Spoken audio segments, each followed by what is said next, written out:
नमस्कार दोस्तों, अर्पण Sangeeta YouTube channel पे आप सभी का एक बार फिर से स्वागत है। दोस्तों, यूपी पंचायत चुनाव 2020 अथवा सरपंच चुनाव 2020 को लेकर के बहुत सारी अपडेट निकल के आ रही हैं, जिसमें कहा यह जा रहा है कि कुछ ऐसे नियम लागू होंगे जिससे कई लोग पंचायत के चुनाव नहीं लड़ सकते। बहुत सारे उम्मीदवारों की उम्मीदवारी अधर में लटक गई है। दोस्तों, इस वीडियो के अंत तक बने रहिएगा इसके बारे में पूरी जानकारी के लिए। और यदि आप चैनल पर नए विजिट कर रहे हो तो चैनल को जरूर सब्सक्राइब कर लीजिएगा और बेल आइकन को भी प्रेस कर दीजिएगा। दोस्तों, सरपंच चुनाव 2020 अथवा कहें पंचायती राज चुनाव 2020, जो कि अब 2020 में नहीं 2021 में होने वाला है, उस पे पंचायती राज ने कर दिए हैं बड़े बदलाव। माना जा रहा है कि इस बदलाव से कई लोग नहीं लड़ पाएंगे चुनाव। दोस्तों, क्या है बदलाव, इसके बारे में पूरी बात आप सबको बताते हैं। पहला नंबर बदलाव ये है कि 3 बच्चों, जिसके 3 बच्चे होंगे वे चुनाव नहीं लड़ पाएंगे। जो 2 से अधिक बच्चों के पिता होंगे वे चुनाव में नहीं शामिल हो सकते हैं।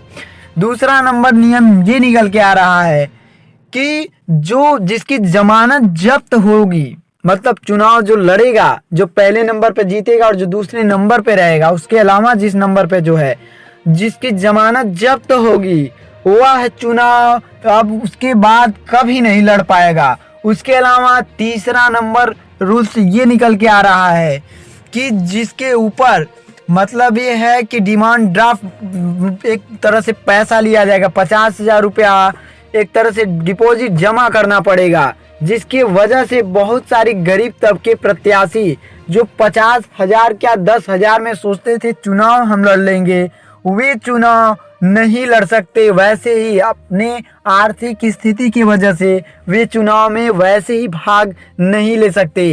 केवल धनाढ्य प्रत्याशी ही भाग ले सकते हैं, क्योंकि 50,000 रुपया सीधा सीधा जाने का डर रहेगा, क्योंकि जिसकी जमानत जब्त हो जाएगी उसका 50,000 रुपया नहीं वापस होगा। इसके अलावा एक और नियम ये आ रहा है कि महिलाओं को 43% आरक्षित सीटें दी जाएंगी।